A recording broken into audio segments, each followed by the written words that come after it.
Selain kasus penipuan CPNS, Olivia Natania tawarkan investasi bodong dan raup keuntungan 215 juta rupiah. Tersangka Olivia Natania disebut menawarkan investasi pulsa serta fiber optik dan meraup keuntungan 215 juta rupiah di tengah kasus penipuan, penggelapan, dan pemalsuan surat CPNS yang kini menjeratnya. Kuasa hukum Merina Santi, Herdian Saksono, mengatakan, kliennya yang merupakan terduga korban mendapat penawaran dari Olivia Natania.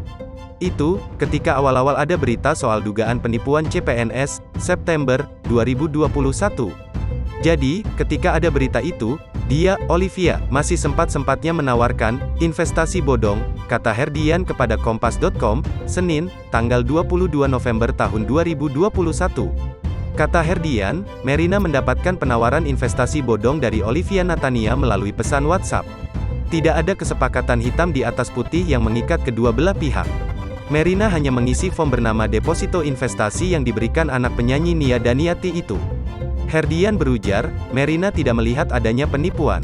Dia hanya melihat penawaran yang diberikan Olivia Natania bisa mendapatkan keuntungan banyak.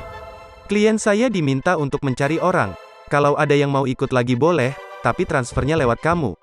Bukti chatnya begitu, atau transfer ke Merina tapi dikirim ke Olivia Natania, ungkap Herdian. Kerugian Merina 45 juta rupiah. Atau terima tawaran, karena dia, atau Merina, bilang, ini kabar baik, bisa bertelur duit, makanya dia, atau Merina, ajakin banyak orang, kata Herdian melanjutkan.